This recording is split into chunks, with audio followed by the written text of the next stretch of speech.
welcome everyone. We are super excited to see you all here tonight. And we are even more excited that we have three incredible people who are here tonight to talk about how you turn passion into action, turning inspiration into community impact. The three people you see in front of you are three of the most active community builders in Johnson County. I've known each of them for a long time. They're just like incredible people, super friends, just super people who care deeply about this community and the greater community that we all live in.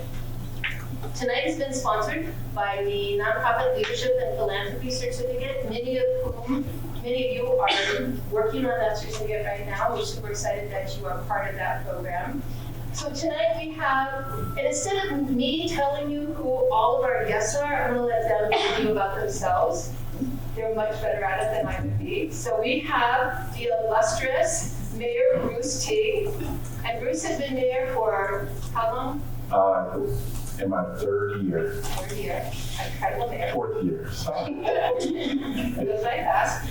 Next to Bruce, we have Angie Jordan, and Angie is the brand new, pretty new, Executive Director of South of Six Community.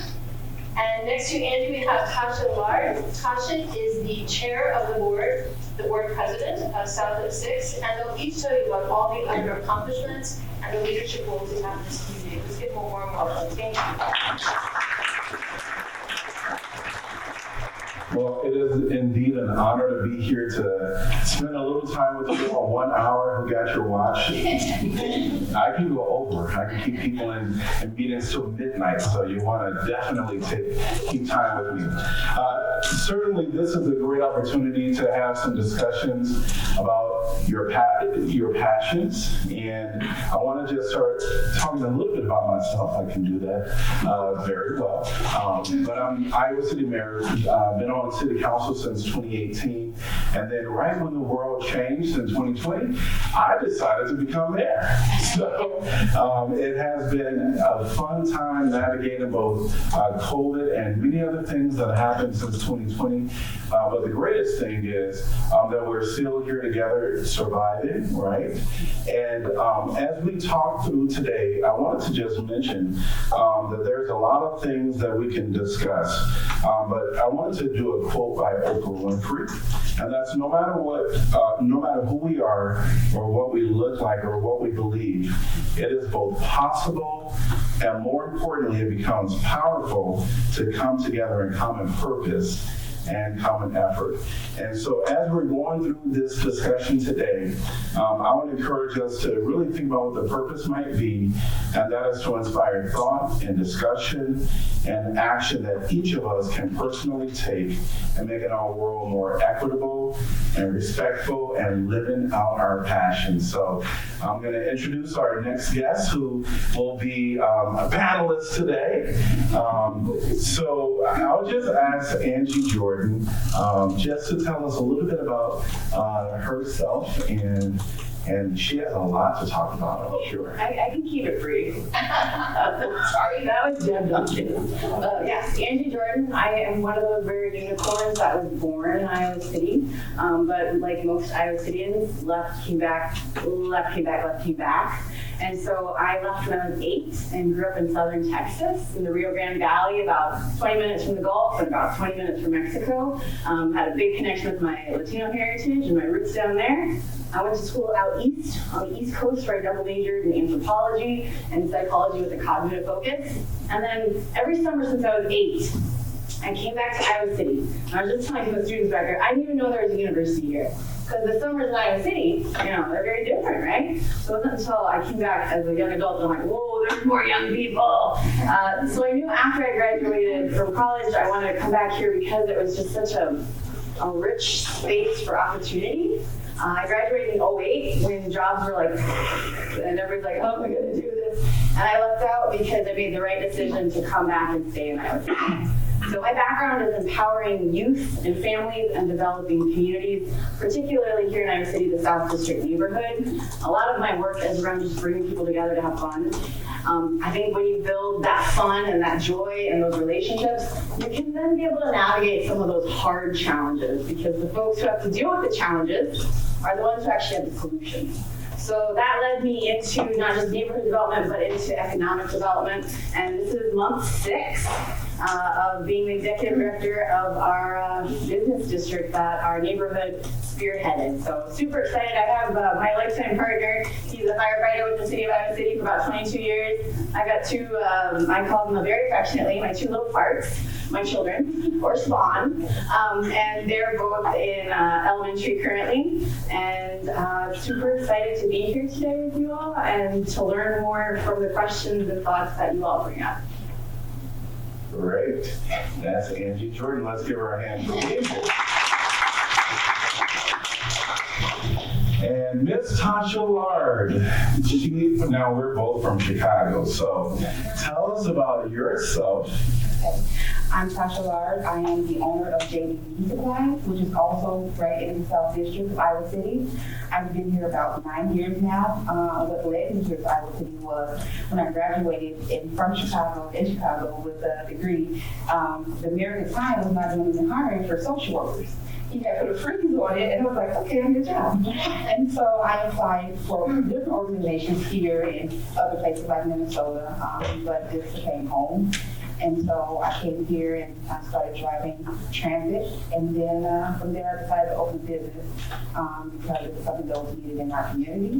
But also I still am able to utilize my social work degree while being in the store, because there are some people who know they come in and vomit on me quite often, and it's nice, right? Vomit is usually nice, but for me it is nice because that means they trust me enough to come and tell me what they're going through and what they're dealing with.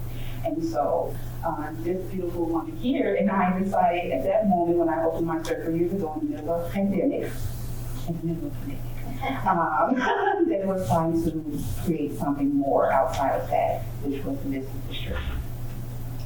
Awesome. Well, happy both of you are here today. And we're going to dive right into questions. And I want to tell you just a little bit about the format. So I'm going to speak to them and with some questions and answers, have a little dialogue. And then I'm going to allow for about 10 minutes, if we have a little extra time, to have questions. But 7 o'clock on the dot, we're going to be out of here, all right? So we're going to jump right in there. First question, and I'll start with Angie Jordan. How can diversity, equity, and inclusion be a priority for nonprofit organizations when there are so many other big issues that they're dealing with? Absolutely. So again, a lot of my background is in nonprofit. This economic development sector is new to me, but I know a lot of the challenges of fundraising, of training, of recruiting, of advocating, all those pieces that nonprofits do. Some do really, really well. Other ones learn. Other ones partner. And I think to make a priority of diversity, equity, inclusion, there's a mission and a vision behind every nonprofit, right? And as important as that vision is, it really means nothing if you can't execute it and get towards it. So inclusion, diversity, and equity should be part of every nonprofit, whether it's a business sector, whether it's animal shelter, whether it's for youth after school programming. If from the very moment, not even before you touch the lives that you're trying to change and make better, if you're not hiring and training the right people, whoever those are, and we can probably talk forever on that, they're not going to get the job done. If your bylaws, your articles of incorporation, your policies and procedures aren't infused with those things, they're not going to be held accountable to be able to be those folks that really prioritize those things. So I think for me personally, those big issues that a nonprofit's dealing with, they're always going to be there. But the people that you bring into it and the way that they engage with each other and with those they serve, that needs to be the first thing. And that starts with, I think, hiring and creating the culture within, again, before even providing services. I'm going to ask this to you, Tasha, and I know that you run a for-profit, and with staffing challenges and all of that, so include that in the question of how can diversity and inclusion be a priority for nonprofit and for-profit agencies when there's so many other big issues happening? So for me, I am, again, a social worker, so I have worked in that sector for many years. And it's about making sure everyone feels welcome, right? Because we're providing a service to a wide range of individuals, we have to be able to touch space and we touch their lives and touch them with people. And in order to do that, we have to build rapport. And I'm facing that on my show all the time. And that's why they're comfortable with coming and bonding, because I do build that rapport with them and make them comfortable and know that their voices are heard when they come to my organization. And that is a priority. It should be a priority with any organization, whether it's for-profit or non-profit. You guys talked about staffing, and how do you make sure that when these discussions are being had, and you talked about clients as well, how do you make sure that the underrepresented populations are included in the conversation, and also to make sure that those individuals don't feel tokenized if they're the only one, being that one and only person with a diverse background? Make sure you give them a voice, right? Because I can go to someone, and I've been in these situations before, about doing this work, where I went in and had a conversation and it was totally ignored because of who I was. And so once you give the client, the person, a voice, then they know that they're not tokenized because you hear them. And you're showing them that I not only hear you, but I see you. And you bring value to my organization. I'm going to ask this to you, Angie, but I'm going to add on a little bit to it.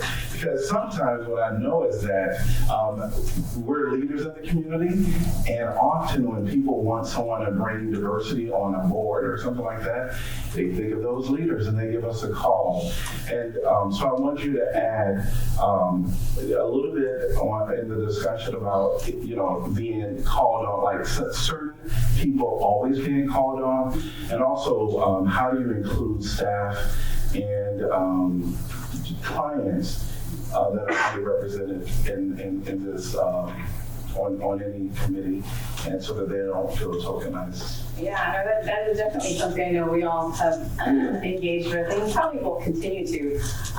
Just speaking for myself as an individual, and not for these two or for others, I think first and foremost, for me personally, when that call comes in or when that ask comes in, it's on me to hold myself accountable for my own capacity.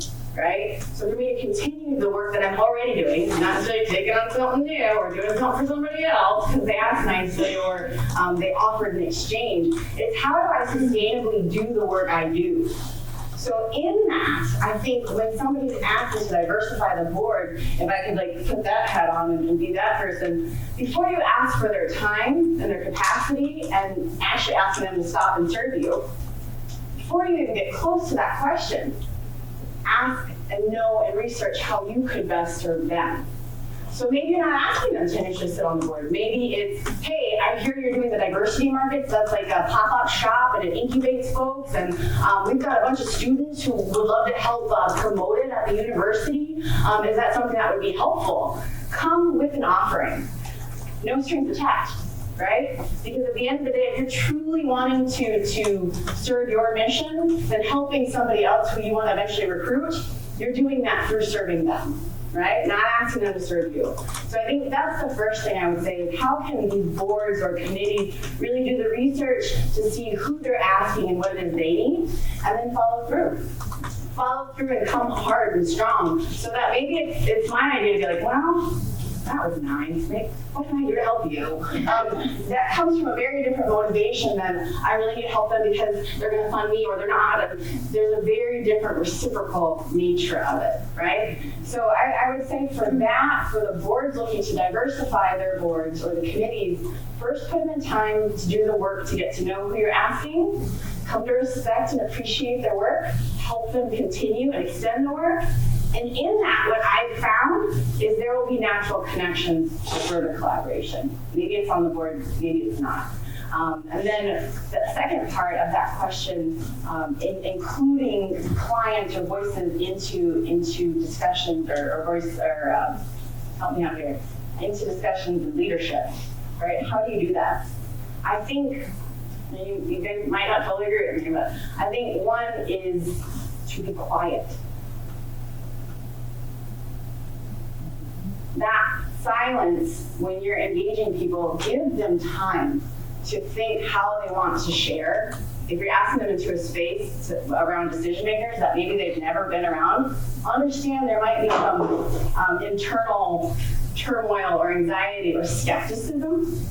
So I think when including folks, like Tasha said, when including them, give them space and time and different ways to engage. So maybe it's not verbally, maybe it's a survey, maybe it's written, maybe it's a follow-up 10 times with them after, like Tasha said, you build rapport. But those would be some of the things that I would say.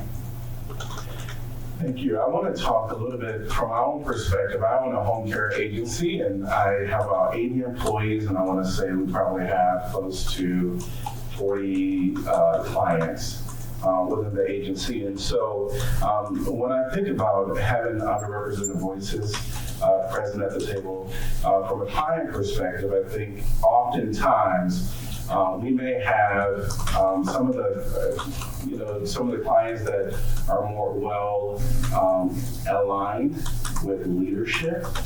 You know, you seek out those that won't rock the boat too much, right? But I think that's where the challenge comes, or the opportunity comes in, to make sure that you seek out opportunities for anyone. And at our agency, because we're person-centered, mandated, so we actually have to advertise for this opportunity and make sure that even the leadership staff let the individuals know that, hey, there's going to be a board or commission that you can be a part of, or activity. Even going to Adventureland, there's a committee that comes together, and so they can talk about how they want to do this. And so I think making sure that, you know, the clients are represented, and oftentimes not going to the easiest individuals that you know that align with you. The other thing I'll just switch and talk about, like with the city of Iowa City, we have boards and commissions. And so we have 27 boards and commissions. Some, just to name a few of them, is the Police Review Board. We have HCDC, which stands for Housing and Development. Housing, HCDC. And all these, yes. Housing and Community Development is with our CDBG and home funds that we get.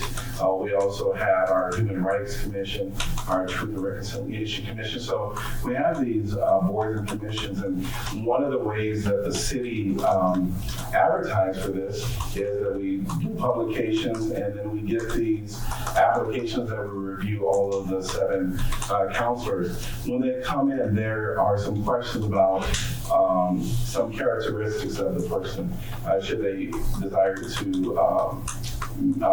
state it. One thing that's required by state law is that they have to state if they're male or female, because when we do assignments to the board, we are required by state to do a balance.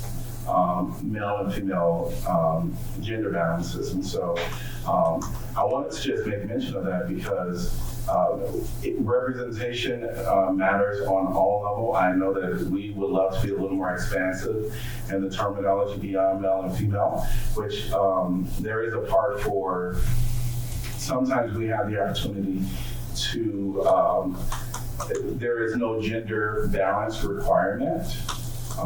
So let's say it's a board of 5 and you have to have 2 male, 2 female. Well, you have an opportunity to put someone that identifies differently. And so that has been an opportunity for us, but I do think that looking at how the makeup of the request is and how you're making that request is, could be important. And sometimes when you have to work within the confines of some structures, figuring out how you can be a little more creative and still abiding by those laws. All right, we're going to go back to Angie Jordan. All right. How do you counteract hiring managers who say things like, we just hire and promote the best for the job, regardless of race or gender? Yeah, so that's a case for, we're colorblind. And if they're colorblind, it's very concerning that something's wrong with their eyes, because we all can see different colors. So I don't know about combating that, but like, that is the first issue, is who is that saying those things? And well, before we hire, allow them to do more hiring, because who they're hiring probably fits a certain criteria. Really, do we need to train them more? Do we need to hire somebody else? Is it time for them to retire? How do we really get into a position where those who make the decisions that have that mentality we age them out. And sometimes we need to do that very aggressively. Other times I believe people can change. If it's at a certain rate, great, let's work with them. If it's not, we have to be bold and make decisions, because that kind of thinking, especially when it's verbal and out there, is representative of the entire organization, right? That one person's thinking. And is that really what you all stand for? The other thing with that is that thinking is going to not only attract certain types of folks, it's also going to keep a lot of the folks you want away. So I don't know if I fully answered that question, but I think part of the issue is if somebody feels that confident to be able to say those words out loud, that's a huge problem. We all are beautiful colors, and we should be celebrating that, not trying to say it doesn't exist. Mm-hmm. And I'm going to ask you the question just with a different twist. So this is coming from the angle of an existing employee when you are looking at promoting within, or who would be, kind of worth the investment. So how would you kind of answer that as far as like giving people opportunities to get elevated within a business, and a manager saying, well, this is the best person right now. We're just going to promote, get them on a track to success. So how would you answer that? Again, it's like I'm going to piggyback off Angie, because anytime we have someone in saying that they don't see color, that's a huge problem. In order for us to grow as a society, we have to see color. We have to see the differences in each other, because that's what makes the world a beautiful place. In order to see that, you have to open your eyes and be willing to see it. But that's the only way we can grow. But for someone to say that, knowing where we are now in these times, is a huge issue. And it will need to be addressed, because times are not seeing it there now. And color is one thing. But let's talk about some of the cultures that can also be infused within, the daily operations. So maybe I'll ask you just to talk a little bit about how can we ensure that culture, there's different individuals. I know, for example, Ramadan is happening right now. And it's very important that they have a space to go and pray during certain times of the day. But beyond, culture, how do you make sure that some of that is also acknowledged and respected and celebrated within any operation? It needs to provide a platform. Like, I have so many different entities that I'm a part of, and in my personal life as well. My son's training. And then I look at that, and I look at my son, and I look at the society that we live in, and I'm afraid. And I want to be sure that my son has every opportunity to become his full self without any fear of what someone else may do to him, or the job that he may not get because of how he identifies, or how someone may feel about who he is as a person in this community.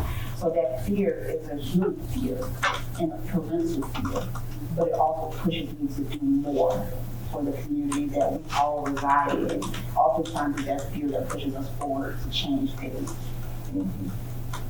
I would add to that. I agree. Sometimes the best work is just like, oh my gosh, this is terrifying. And when that's wrapped in curiosity of what could be, or being vulnerable and asking, like, what are your pronouns? What holidays do you celebrate? What do those look like for you? Because just because we celebrate the same holiday doesn't mean we celebrate the same way. Carving out that same capacity to learn and grow, and admit that you don't know something, empowers you to not have to know everything. And it gives space for everybody to educate you. And I think at the end of the day, we need to be seeking more education through curiosity. There's nothing wrong with us because we don't know. And aren't we lucky that we live in a community that inspires people to ask questions? That's Iowa City.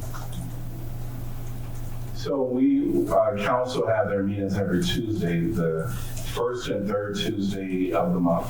And we just do the calendar for the year. Every now and then we switch for summer vacation, so we have a little extra time.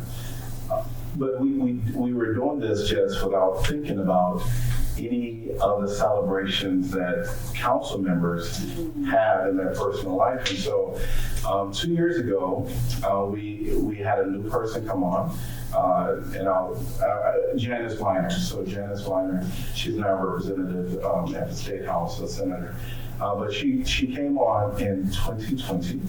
And then when we got around that fall, there was a special day. She's Jewish. And we had a council meeting on that day. And I felt really bad because as mayor, that's something that I could have came in and said, hey, you know, what are some special days that our meetings might conflict with your schedule? And I didn't do that. I failed to do that. And so that day, she had to sit through a meeting missing some of the events on a very, very special day. And so now at the beginning of each calendar year, I ask all the counselors, and we actually cite all of the holidays or special days that we're aware of. So look on these dates. These are the dates where we already have a council meeting, typically scheduled. Would you like us to reschedule any of these? And what we would do now is typically move it to the day before on a Monday. And so it's something that we didn't think about, but as you live, you learn and you ask for forgiveness. And one of the things when I think about culture, it allows for really experiences that you never ever would have probably had you not allowed someone to educate and share about themselves. We're going to go on to the next question. And I'm going to look at the time. Oh, we're doing good. All right. What successful initiatives or best practices do you recommend to organizations that adopt to ensure diversity, equity, and inclusion? And I think I am starting with you, Angie. Yeah, so best practices. I think best practices definitely should start with you don't have to reinvent the wheel every time. Sometimes you do. And outside of our bubble, whether that's Iowa City or the state, or we're looking to different communities and cultures and countries that are doing what you aspire to do, right? What are their practices? And I'm being really vague here because I feel like you can go anywhere with this, but there are some parts of the world that do things that you're like, that. Study that, research that, bring it back, test it out, try it, make sure you get approval and you have permission. Build in opportunities to evaluate and reflect, not just you, but build your team so that whatever you're trying out, you've got this team that's giving input, diverse perspectives, and get another iteration going. So there's a lot of wash and repeat and rinse and all the things, but do it, right? What you're aspiring to didn't get there overnight. Right? And most likely, I'm just making some assumptions, y'all can judge me if you want, but they didn't figure it out on their own. They brought in a combination of things, and it was an iterative process over probably centuries, right? So I think some of the best practices, just to kind of broad stroke it, is to look beyond where you're at, understand what you aspire to, seek that out. I will call somebody up in Japan. Like, be brave to make that phone call, because if they truly want to have what they've got shared, they will talk to you. They will. They make time for you. It's your job to be persistent. But then the second piece is building an iterative process of reflection. So again, it's not just you, but that is part of the culture, so that those strategies and practices can be kind of living, breathing documents as whoever you're serving changes, as however the climate changes, as however your staffing changes. You're able to flex in this culture that you created. Great. Step outside of your norm and get outside of your box. You're used to utilizing a book, right? Step outside of that and find a team that you can work with that shares different perspectives, that come from different places and think in different times. Because if you can get that and go on one accord with your team, you're not going to always get along. There are going to be some fights because you're not going to always agree. But that doesn't mean that the respect should leave. That doesn't mean there are going to be different perspectives to look at. Step outside of your norm and what you normally do. I do think there could be some opportunities when there are staffing meetings just at the beginning, just to have someone do a little highlight of something, kind of like show and tell that you did in school. Y'all remember that? Anybody remember show and tell? They still do it? Okay. Oh, yeah, they still. Oh, yeah, they still do it. They still do it. But I think just open-ended stuff like that could lend opportunity just for more expressions and a feeling of inclusivity. And I think sometimes if it's too prescriptive as to what the presentation might be, it might kind of squash a little bit of that just authenticity that people might want to share with and have a learning opportunity for folks. I think that's something that we do on our board. Yes, we do. Every board meeting, we do something different. It's an icebreaker. Yeah. That we do every board.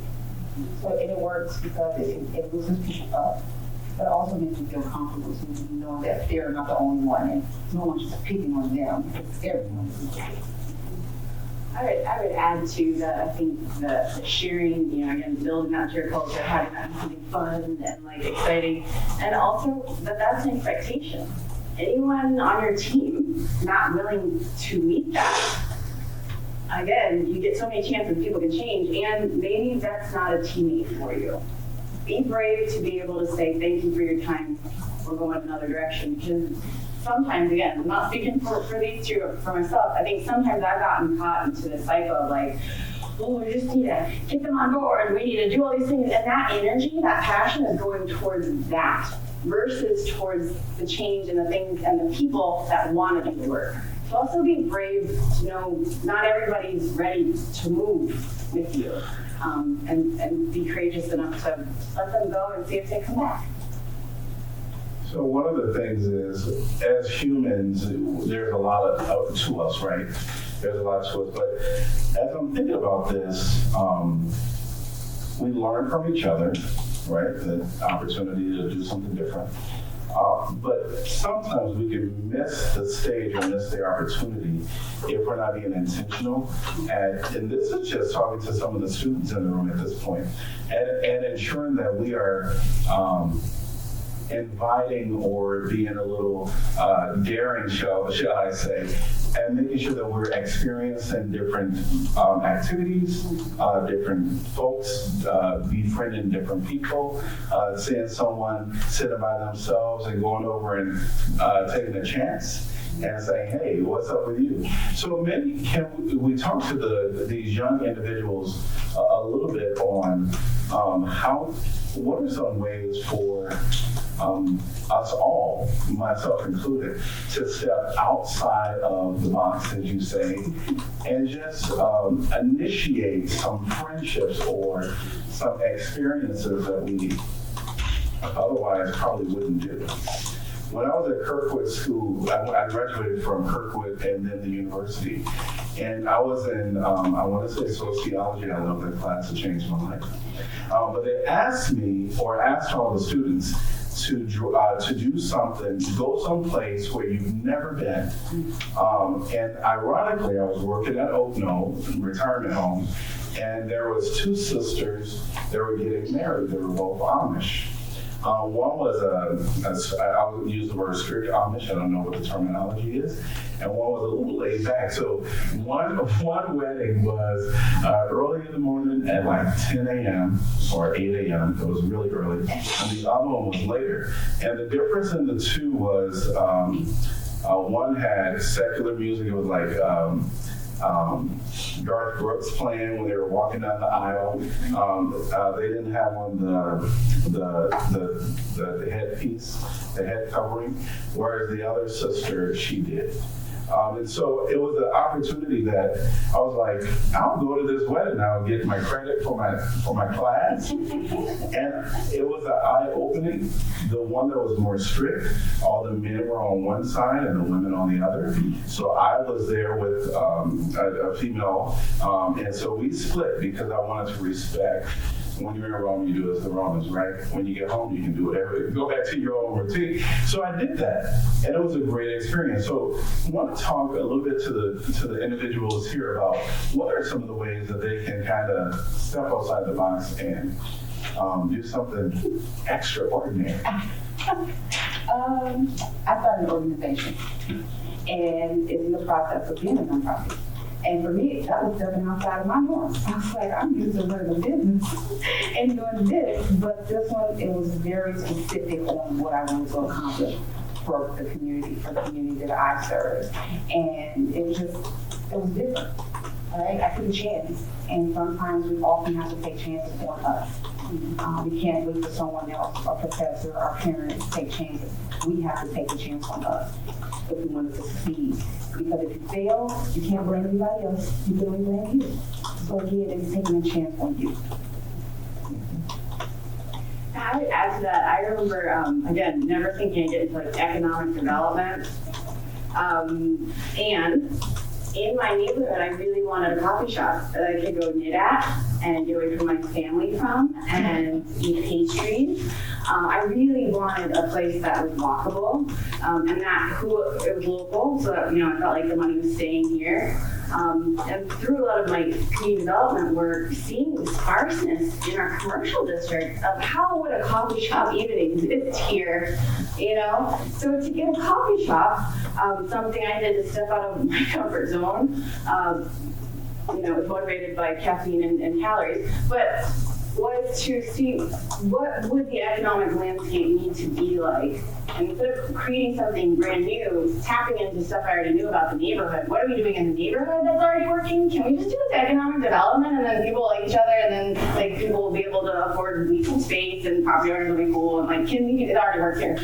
So the experiment continues to this day.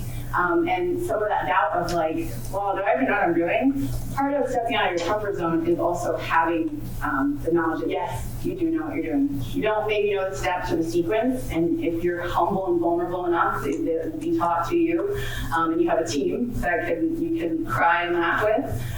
But now we have a coffee shop opening. We have an indoor market space that has women, folks of color, different backgrounds, a food court. There's now a food court, not just a coffee shop. It's so big once all those vendors open. That's walkable, and it used to be a furniture store, right? So part of coming out of for me, that discomfort was, what is it that I want? And how far am I willing to go to get that coffee shop? And then don't forget, when the coffee shop comes, you need to also hold yourself accountable to make sure that stays successful, right? You're not just done, you can happen. Part of you forever will be going to that coffee shop. So be ready to commit to that as well. So there you have it, ways to engage and step outside the box. One thing I will say, the teacher also had us use our non-dominant foot while driving. Don't do it.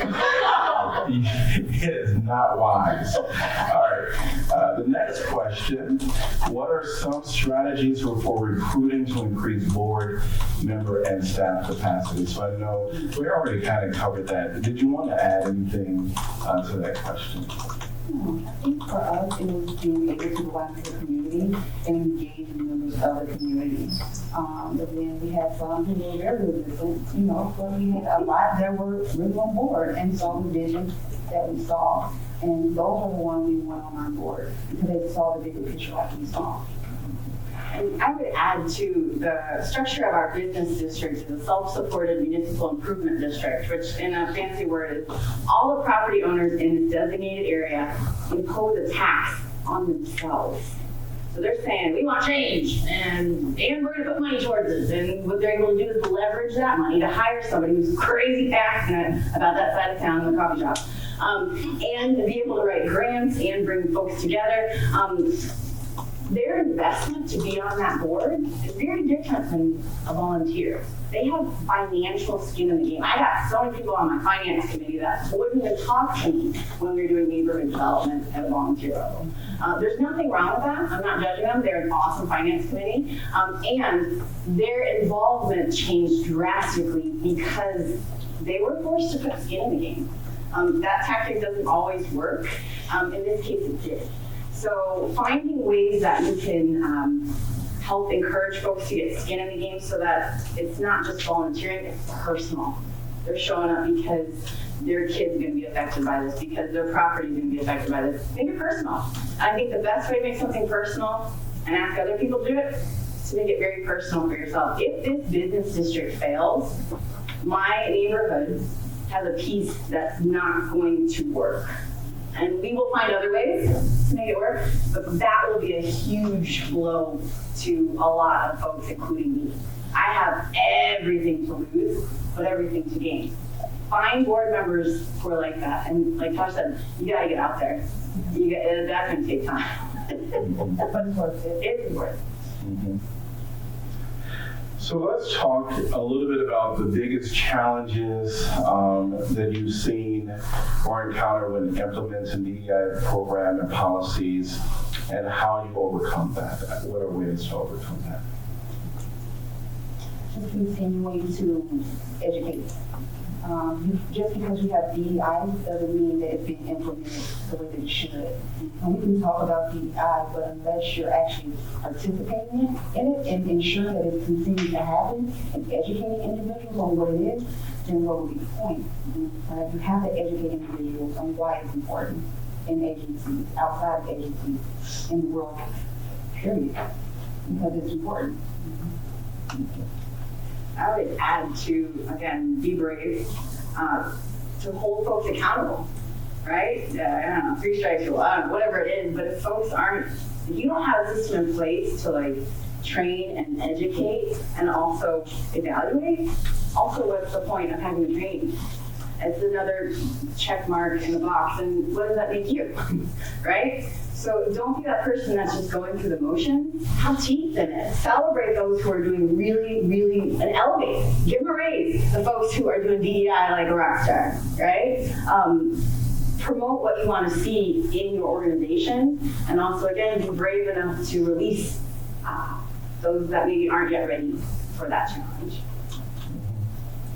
As I'm thinking about DEI and some of the challenges, education, as you all mentioned, is key, being intentional with that. There are entities out there that would come in and do some DEI work. Can you all just speak a little bit to how valuable or what value would you anticipate that having for individuals?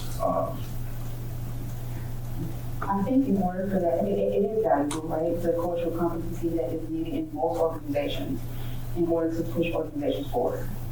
Because sometimes people get too comfortable in the positions that they're in that they don't understand that there's a problem. And oftentimes, if you don't know there's a problem, how would you want to fix it? And so in order to fix these problems, you have to implement it and show that there's issues with it. And that's not just one nonprofit, then there's a for-profit as well. And I've experienced it. Do you think people sometimes don't know what they don't know? And this allows for an opportunity for people to learn. That's kind of what I'm hearing. Yeah, but we can't always use that as an excuse. Because we have too many things that we can use to know. We live in an era where we have Wi-Fi. We can do things on the internet, right? Because if you don't know, Google it. If Google doesn't work, find someone in your class that's different from you. Right? There's just too many ways to gain the knowledge. And I would add to that having like a third party come in allows for maybe that leadership of the organization or the folks who don't know what they don't know, but like really don't know. It gives them a space to engage and be curious and vulnerable versus like, I'm the boss, I'm supposed to know everything, and I said something wrong. And having a third party come in who already knows some of the trends and patterns and can keep up with cutting edge research and all whatnot, I think that's a really good investment, again, not just one time, right? Build that into your reflective, evaluative culture, wherever you're at, again, whether you're at an organization or an individual or a student.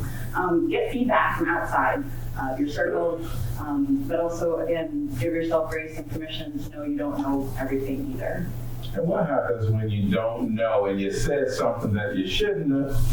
And maybe I'll just say that I said, said something that I shouldn't have. And immediately I asked for I apologize, and then I just say it the correct way.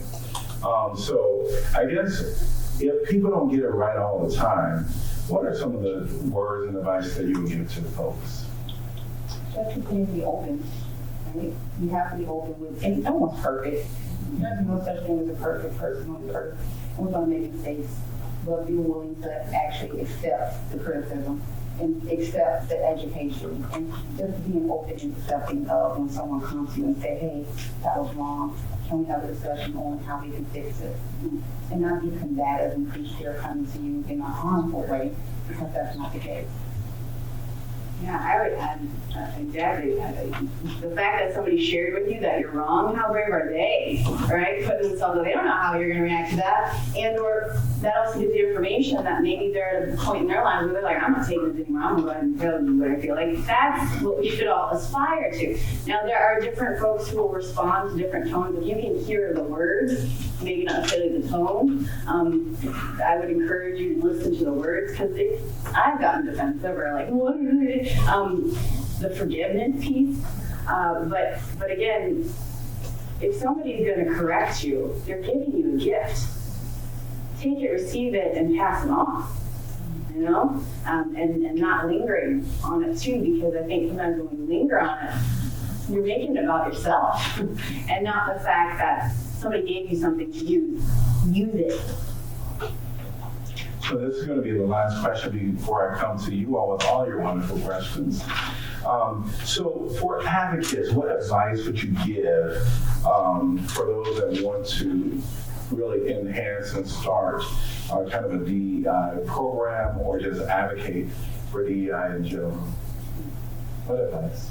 We'll start with you. Yeah, I think, again, making things very personal. When were there times where you didn't feel included?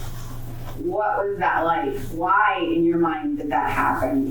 Sometimes you have to start at the beginning with yourself, so that there's that internal reflection of, gosh, it would have been, I would really respond to that if they would have done, and then start writing that down, right? And then you now have these core things that make you passionate that, I carry little 4-year-old Angie with me all the time. I'm like, girl, I got you. I know it didn't happen that for you, but it's going to happen for this one. So carrying that or that list around with you and enacting those things that are personal for you, one, is in your capacity. 2, will directly affect you. And 3 is modeling that if more people are doing that, and boom, you've got this huge jackpot of what we should be doing or could be doing for inclusion, for building equity, and for really celebrating and honing in on diversity. Yes, do the research, and also know that you already have the answers. So be the change you want to see. Like, something makes you is not right, if you can feel it, and if you feel it, you speak on it and engage on that part. Once you feel it, you know how to act on it. Great.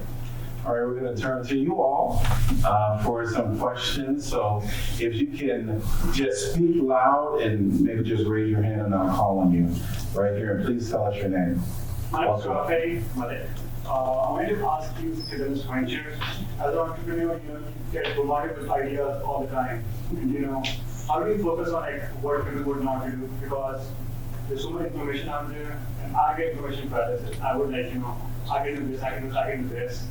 But I end up doing all of them, but in a really hard shape. For me, I said often, I operate with the capacity of love. If I cannot do it out of love, I really don't do it. If I can engage someone out of love, I will engage them. And even things I do, projects I do it from the standpoint of love. Because when you go with love, you can't go wrong. So for me, that's how I choose how to do things that I do. Yeah, I would add to that. Again, you have a history. You know what your strengths are. You know what your weaknesses are. I would encourage folks, go with your strengths. You'll find people to fill in your weaknesses are their strengths. And build that team. What your team does, that's what you do. If you have to go lone wolf, you can go lone wolf, that's cool, but you've already gone lone wolf before. You know what's down that road. So some of those projects or ideas are amazing. Put them in your pocket, right? There will be time for them. Maybe somebody will have an idea just like it, and you don't have to do it. You just have to show up and support them. Those are valuable, and go with what's sustainable for you. Okay. Anyone else? Yes. My name is Graham Schneider. And you talked a lot about diversity, equity, and I remember in a previous class I had, we had a debate about the quality of equity, which is the better option. And I feel like in terms of our current world, equality gets more press. While it seems like equity is what truly people are trying to achieve. Would you say that that's kind of the case, and how there's some common misconception among people on what the world needs to be moving towards? I would say, yeah, I conflate the two all the time. I mean, I depending on where we're at or who's talking about it, anybody who gives me a microphone, I'll talk to them. I think equity for me is very much on the individual level of what's going to make it equitable for you. And for you, and for you, and for all of you. Because that's going to be different, right? Equality in my head is very much like, everybody gets a sandwich, yeah! But, I'm gluten-free, and I don't eat meat, so those pieces, I think continuing to be, to clarify, to ask the question, like, what do you mean by that? Or who are you speaking to? I think be brave and be happy to continue to ask the questions to see what is that person after before giving your answer, or before engaging it. Unlike first school, you know that's the saying when you're in school, there are no wrong questions. There are no wrong questions. And it's okay to ask. No matter who you were with and you're uncomfortable, it's okay to ask those questions because you don't know who you're engaging. Thank you, that was great, thank you. Anyone else? Where did she come from? Yes. I was wondering, when you have the ideas, when you have the ideas for example, for-profit or non-profit, and when do you feel, I mean, a lot of us here are university students, and speaking for myself, when I'm graduating, I'm looking more, I need to find a way to get some money, so I'm just getting a job with that. When do you feel like is the time of quality to me to have to start pursuing that sort of dream or goal that you have? Like, when do you feel like you're ready for that? There is no right age, right or wrong age. We're all different age levels here, but I'm the youngest. okay.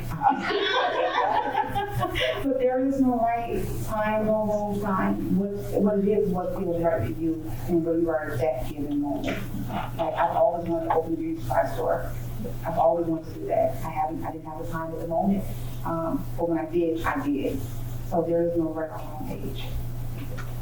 I would add to, again, like Tasha said, there's no wrong answer, and any choice that you make, as long as you're learning from it, that's the right answer for you in that moment. I think sometimes, and again, I'm definitely guilty of it, when we start beating ourselves up for it or trying to force pieces that don't work, that's energy that you could be using going towards the passion that's already in your heart, right? So trust that. Even if you're like, I don't have time for this, well, then maybe right now you don't have time for that, right? But if you're really passionate and want to start a pickleball league, like, go for it. Go to it, enjoy it, get something out of it, and then boom, you're like, what? It's a nonprofit, and I'm doing it with youth and elderly, intergenerational. Like, sometimes we can't even imagine what we're going to create. So I think to give yourself permission to not have to know what your passion looks like, manifest it, but just keep moving towards it. Will you give us your name? We didn't. Awesome. Thank you. Thank you. Anyone else?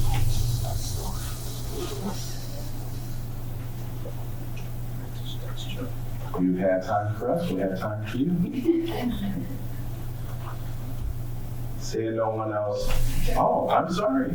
Yes. My name is Lisa Corzini. I'm just a community member of our class, but I'm very interested to know, I know that you guys kind of talked about recruitment and putting DEI as folks for organizations. And I wonder how does an organization work towards the belonging piece once they are able to get representation in their staff?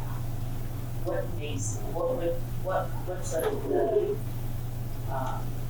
are the steps do you feel like, or suggestions to make people want to stay rather than just be hired and realize that this is not what you're going to be? And I don't know, for me personally, again, I've been in this field since I was, my first job was 12. Okay, I've been working since I was 12.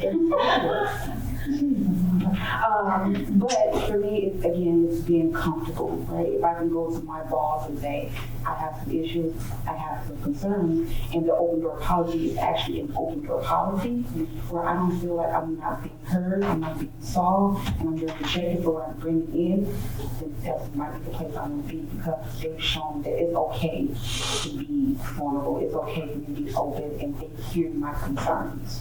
Instead of the next day, nothing happens for there's no discussion.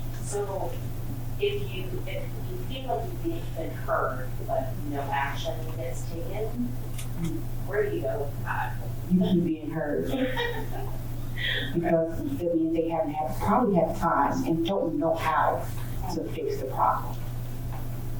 I think two to add to that, like one is I agree with what Tasha's saying, and having various ways for your staff or whomever to come to you. Again, we're all different types of learners. We have different time frames, so respecting that and prioritizing different ways and continually checking. I think a leader has to lead from behind and has to know her staff and her people to be able to engage them if she wants them to engage her, right? So I think putting a lot of investment and time and energy into that will help show ways for the communication. The belonging piece, I think for me, just personally, I feel like I belong when Tasha's talking about when I feel loved and safe.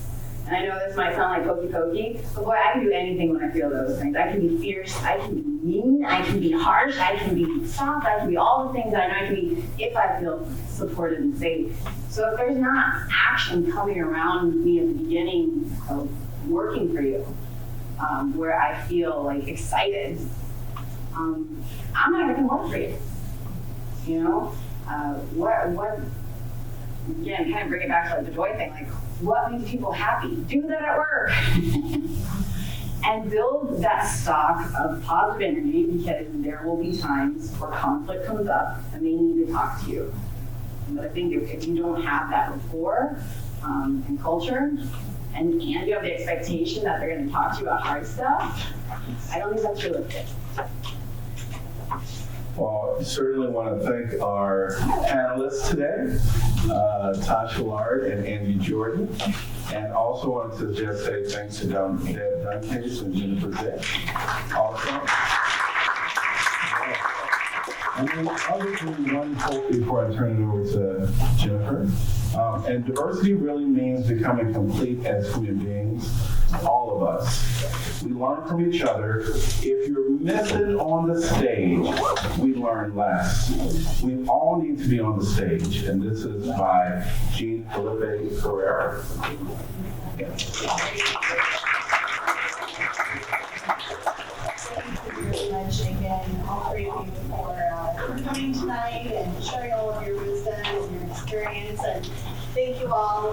This event was sponsored by the Nonprofit Leadership and Philanthropy Certificate. I know everyone's kind of, for those who are going to be back in the fall, you're looking at classes and everything. So if you search by nonprofit, you'll see a lot of really great classes come up that are going to be offered in the fall. And we're just glad that you came tonight. So have a great evening.